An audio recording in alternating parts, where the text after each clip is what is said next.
Hi, I'm Dr. Rudy Cashman. Welcome to our show. I think you'll really enjoy this. It's about preventative dentistry. And I have a great guest with me today, Matt Kolkman from the Grable Family Dentistry, about 10 to 30 minutes, depends where you live in Fort Wayne, from his office. And he practices wellness dentistry, of all things, how to prevent dental illnesses. And I'm familiar with that because no one told me to brush my teeth till I was in college. So you can see the problems I had with it all my life. So we're trying to get you to avoid all these dental problems. It'll save you a lot of money. You'll be a lot healthier, a lot of trouble. Matt, welcome to the show. And, thanks for having me, Rudy. Yeah, and that is oriented to health like I am is, I think, just a great thing. So can we start a little bit about can anything the mother and father, maybe who are going to have a baby down the line, are their habits, like whether they smoke or whether they drink or whether they exercise or foods they're eating, can that affect the development of the teeth in the newborn child? Yeah, it's a great question. First, thank you for having me today. I'm excited to be here, and I really do have a passion for preventative dentistry. It's the easiest type of dentistry to do. It's the cheapest type of dentistry for anybody that needs dental work done. You know it can be quite expensive, and if we can prevent problems, it's a lot easier. The question that you raised, I think, is a great question about what mother and fathers can do to prevent dental diseases early on. Yeah. And actually, in utero, before a child's born, the teeth start developing. And so the habits that, in particularly, the mother has while she's carrying the child can influence the development of the teeth. Specifically, smoking, you mentioned. The chemicals and toxins in cigarette smoke, as well as in your diet, can affect the development of the teeth.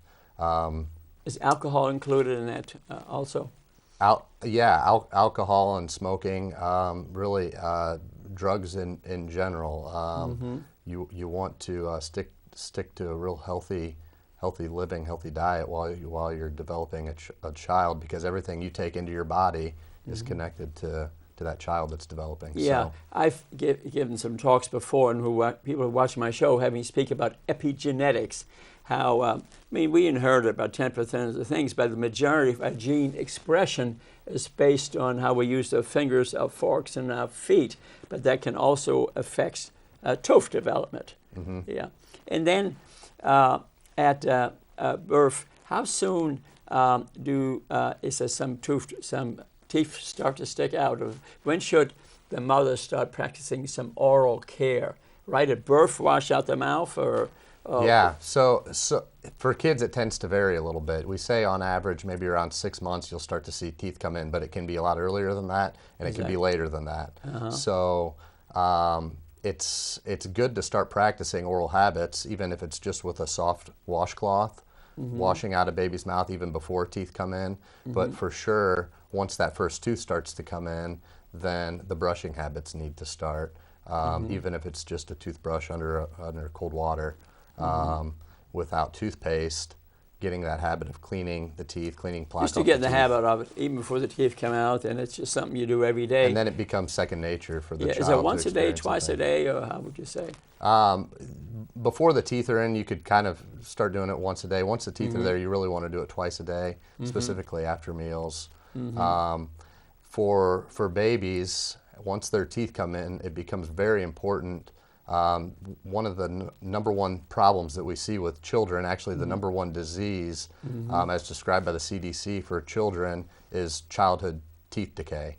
And we see... What's the youngest that you've seen? Oh, as soon as the teeth start to come in, they can decay. So 6, 8, 10, 12 months. Wow. Kids coming in and every tooth that's in their mouth has become decayed. So the main reason for that is mothers putting children to bed, or infants to bed with a bottle, baby bottle of milk, and the milk through the night has sugar, and the sugar will start to decay the teeth. There's lactose in it, which is a sugar. It will decay the teeth. How about that? And very interesting. Now, for my other lectures, breastfeeding is the healthiest thing a mother can do for brain development, because the fats that are in breast milk are much healthier than the fats, for example, in animal milk, for example. Okay, so that we know. But what about sugary foods? Are probably is what you're concerned about when they start feeding them with regular food, and Yeah. It's the sugar content. Huh? It's sugar. Sugar's really the main evil for teeth, but acid in general, because what happens in the mouth is you have bacteria in your mouth, and the bacteria consume the sugar and create acid, and it's actually the acid that causes cavities. There's acid also in diet soda drinks that have had sugar removed or have a sugar substitute, and they'll still do just as bad a damage to the teeth even though they don't have the sugar. So it's sugar and it's acid. Both can really prove to be very harmful and destructive to teeth. I see. Yeah. Well, always anybody watching my shows would say that sugary drinks cause 50% of the illnesses that we're looking at. Diabetes, which causes 90% of our illnesses, are related to sugary drinks. So it's called water, lemon, and lime. Yeah. So most of the teeth are in by what age or so? Well, so most of the primary teeth, the baby's teeth are in by about 2 years old.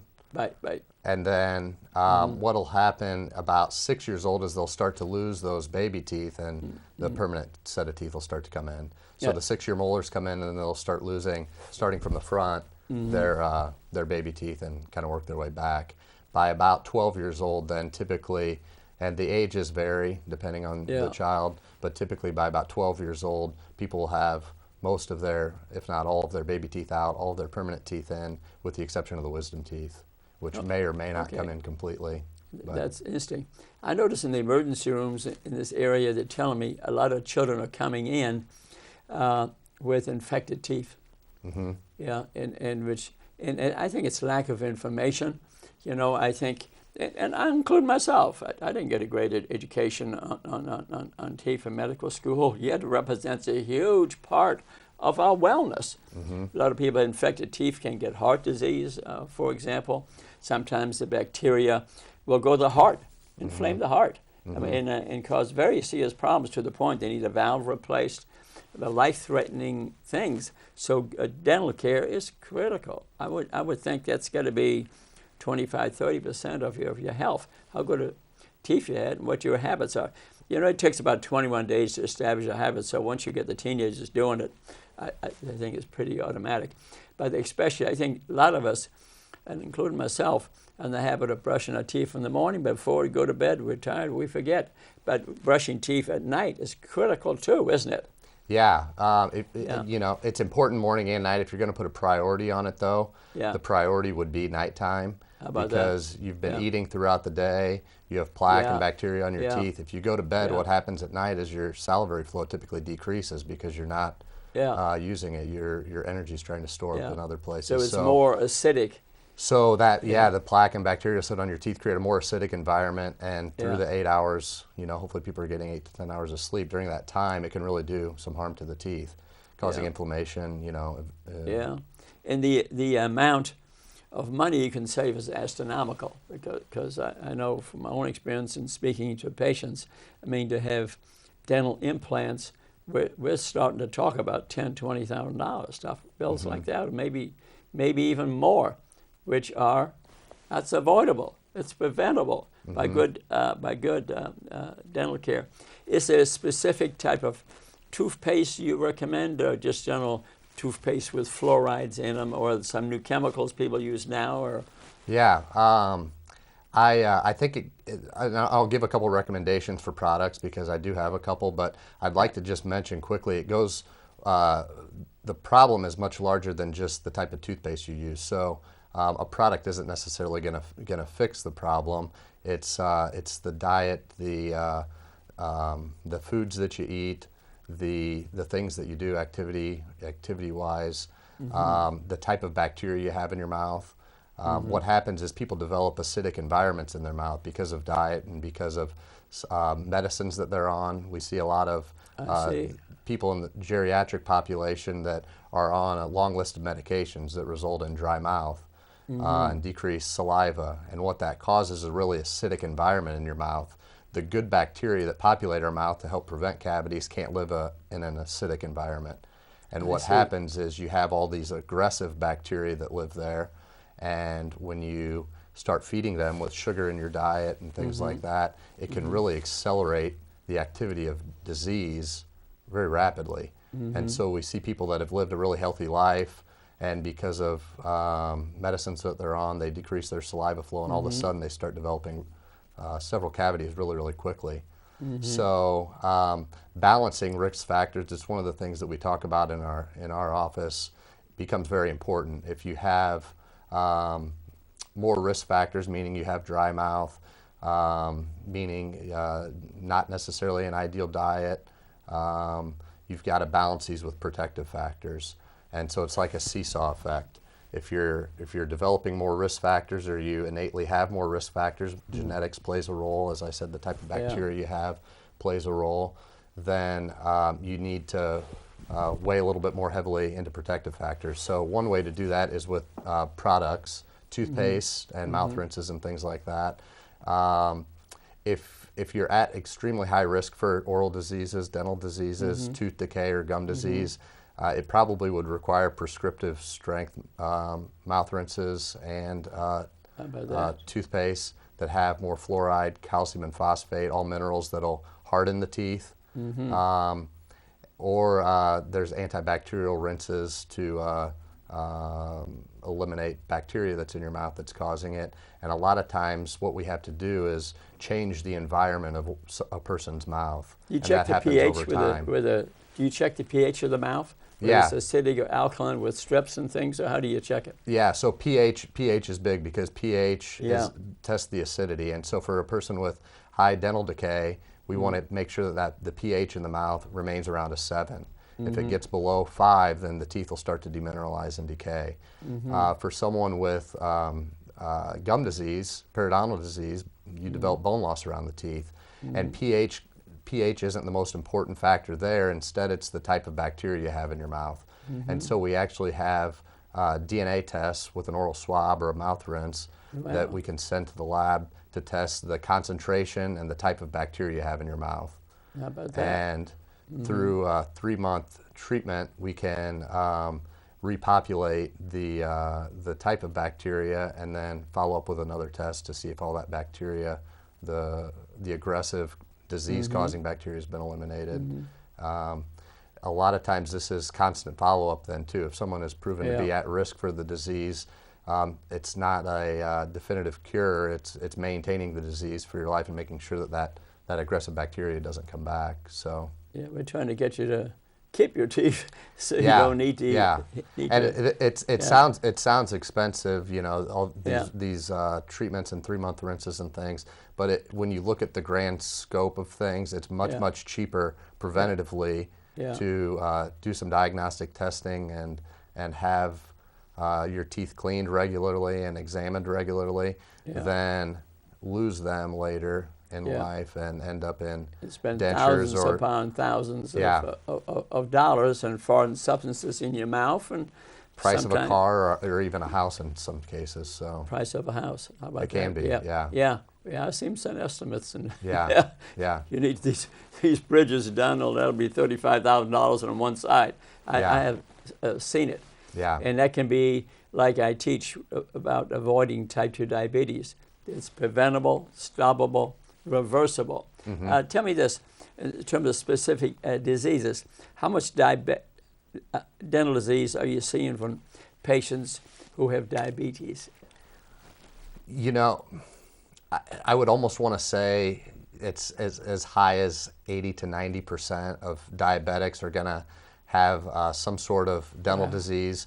The correlation between periodontal disease, gum disease, and diabetes and cardiovascular disease is extremely high.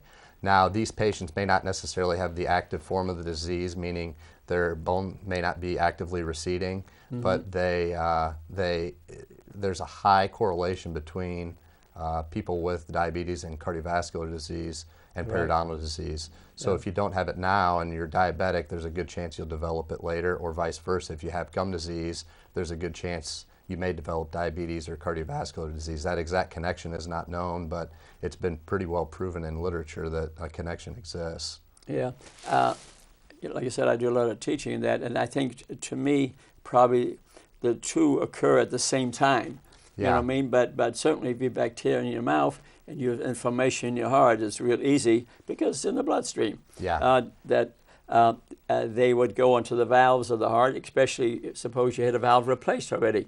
The bacteria in your mouth have a good chance of ending up, matter of fact, before they do put artificial valves in now, they're asking patients to have dental exams. And I think the experience has shown the relationship. What about, say, teenagers smoking, for example, which causes vasospasm of the vasculature, which can affect your 300,000 miles of capillaries in your body, but also will affect your teeth. Are you seeing dental disease from smoking in teenagers and adults? Yeah, so we'll see, obviously, the increased risk of oral cancer for smoking and alcohol becomes a lot higher. The other significant tie, though, is to periodontal disease or gum disease and dental decay. So smoking will increase the risk drastically for all those dental diseases. Yeah, and you're going to have to look inside the mouth. So you're looking for cancer as part of your exam. You have them stick out the tongue as part of the dentist exam. When you think of the tremendous amount of cancer, infection, gum disease caused by smoking and alcohol. It can be cancer of the tongue, where they got to remove the tongue, of the throat or the vocal cord. Some develop osteoporosis and break their jaws, all from smoking and alcohol. And now kids are addicted to drugs, marijuana, for example. Have you seen where you thought they were smoking a lot of marijuana? You could probably smell it. Are they developing dental disease? I've read that maybe they do.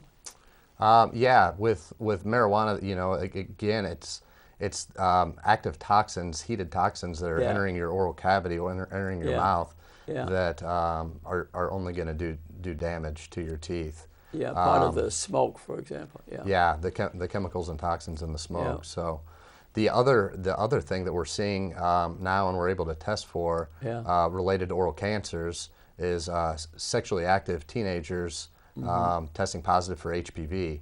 And HPV we're seeing cause oral cancers in kids as young as 20, 25 years old. And it's something that, you know, wasn't seen as much in the past, but now we're seeing really aggressive strains of the HPV virus causing oral cancer. Yeah, we talk about sexually transmitted diseases, which just a child, a teenager can have. Yeah, I was at IU at an alumni thing. They asked me to be part of a class, and I sat there, and they showed pictures of beautiful teenage children who had oral cancer from sexually transmitted diseases, and the rate of sexually transmitted diseases in our universities is high, 30–40%. And then you get cancer from that. Can you imagine how, if they need surgery, or maybe they can't survive it? So oral health is important. Yeah. And smokers, they talk about the mosaic of the mouth, about all the things that it does. So let's summarize this here a little bit through my speaking on epigenetics, how you can change your genes. The mother, father, before they fertilized the ovum and the sperm even, their habits, how they use their fingers, their forks, and their feet, affects their genetic structure through epigenetics. Their genetic changes, and then the eggs are fertilized, and then that produces the child, and that so their setup for what they did already affects their oral health and the rest of their health. And then the mother, whether she's smoking or drinking, or what type of food she's eating, whether she's eating, 70–80% vegetables and, pretty healthy diet, is epigenetically affecting this child. And the child is born with the genetic changes for poor food development, or already pre-diabetic changes in their gene structure, and what the mother is doing during the pregnancy and what they're feeding the child afterwards has tremendous effect on our oral health. So good habits of eating a dense, nutrient-dense diet, 70-80% vegetables and fruit, and 20-30% organic meat, exercising a bit, and not having these poor habits we spoke about, can affect dental development. And we can save a tremendous amount of money over the years and be a lot happy and look good. You want to look good, you got to have good teeth, right? Yeah. And avoid all the surgery which some people are having today. So, in yourself, what's the most common dental problem that you're seeing in the office today? Is it an adult or a child, or? The most common dental disease that we see, and I would say there's probably 4 main dental diseases: tooth decay, gum disease, oral cancers, and sugar being the main culprit. And sugar's the main culprit for sure, dental decay. Yeah. And then the fourth category is we call it bite diseases, bad bites, which can have it's multifactorial. But I would say of those 4 main diseases that we see every day, probably dental decay and gum disease are the most prevalent. In a large percentage of our patients. But as I said, with children, the number 1, as described by the CDC, disease among children is dental decay, actually. So, so sugar's the booger and the hooker. Sugar's the booger and the hooker. You got it. So parents need to pay a lot of attention what's the sugar content of the food. Read labels. You gotta read labels because they can be hidden. If it's natural, it's still sugar, and you have to understand that because industry is trying to make food attractive, so you would buy it, and they put sugar in it. And you have to understand that. And most type 2 diabetes is caused by eating sugary foods because sugar gets converted to triglycerides, and that causes insulin resistance, and that's what causes diabetes. So a person has good dental health, they probably have good general health. So and let's face it, dentistry is largely preventative health thing, isn't it, really? Most of the risk factors you talk about in your books they go back and forth between general health and oral health. And if you can balance those risk factors from diet and genetics, age and weight, activity level, stress level, you're going to see a significant improvement to your teeth health too. So summarize sort of what is a mother to do to provide good dental care for her infant? What should she do? So for a mother that just recently had a baby, the most important things to do are to watch what's put in the baby's mouth. Anything that's put in the baby's mouth is going to affect its tooth development and the health of its teeth when the teeth come in. So not putting the baby to bed with a bottle is primarily the main thing that we want to look at. Getting the baby used to having a toothbrush or wet washcloth, something like that in its mouth so that it's comfortable with that in the future. 3, the mother will actually populate the initial type of bacteria in a baby's mouth. So if a mother has high decay risk or active gum disease, things like this, the bacteria that's in the mother's mouth or the father's mouth, anybody that's in close proximity with the baby, because you're sharing cups, you're sharing forks, silverware, things like that, that bacteria is going to get transferred from mother to child, licking a binky, things like that. So the mother herself must have good oral care also. It's important, yeah. It's important. Yeah. We see patients where we're treating a wife for gum disease, and the gum disease isn't going away. We can't figure it out.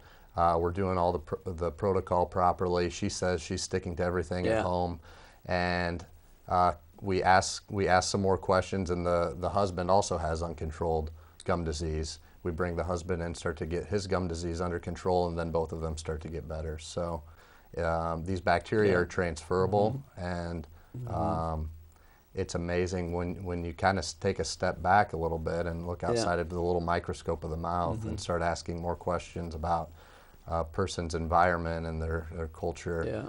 the more information you have, you can figure out. It's kind of what I teach. Unless you fell out of an airplane, I always tell nurse practitioners, doctors, and providers to always say to the patient, and what's going on in your life? And you want to know the history of the whole family. Yeah. Mother and father and child and maybe all the kids. And what type of food are you eating? Are you eating largely sugary food, or are you eating 70-80% of vegetable fruit diet? And even to know what type of food that they're consuming, and to establish those habits at a very young age. It's a habit. And myself grew up in Germany during the war. We didn't have food toothbrushes. Yeah. But it wasn't until college somebody walked up to me and says, "Well, you need to brush your teeth. The sorority's coming over." Bingo, the lights went on. And I'd been to the dentist 2 weeks before. And my mother and father never said a word about it. So we're not saying anything derogatory here. We're just practicing preventative medicine here. Yeah. And this is really what we're doing. Any new things and any new science in, instantly enough, when I was IU many years ago, we're talking about many years ago, maybe 50 years ago. Yeah. I worked with Mueller, development of Crest toothpaste.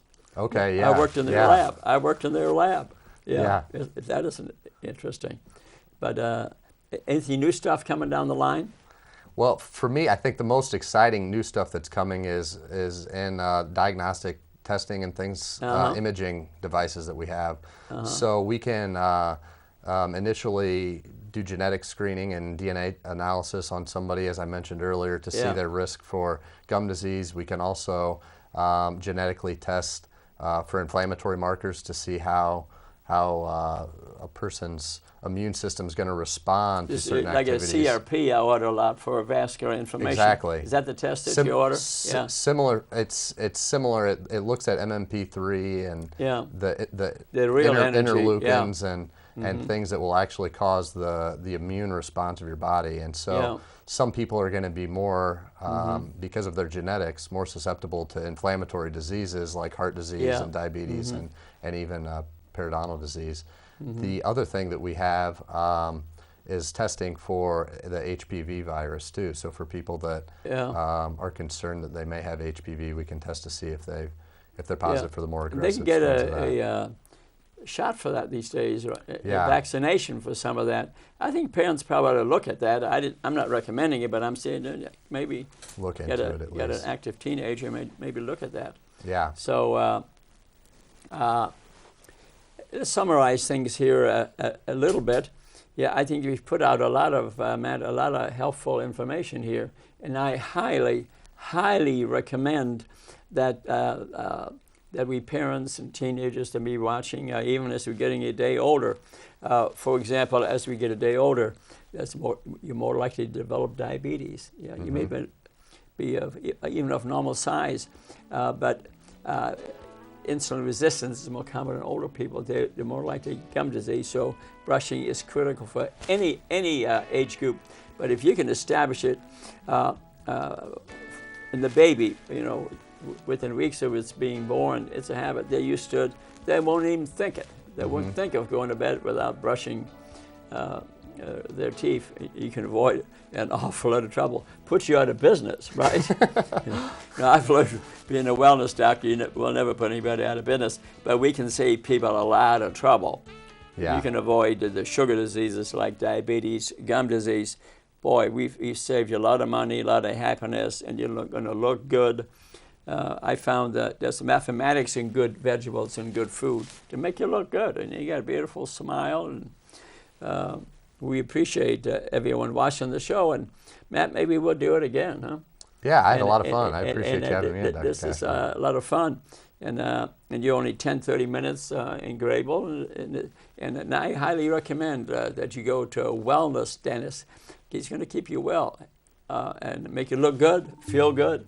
Avoid a lot of the illnesses that dental disease can cause. So I applaud you for being a Change your mood. wellness doctor. I'm a wellness Yeah. doctor. Nice to meet another one. They are not common, Matt. Thanks for coming on the Thanks again, Dr. show. Cashman. I appreciate it. You upset me at first because you're wearing a better tie than I get on. But that doesn't happen very often on my show. You have me beat with the jacket.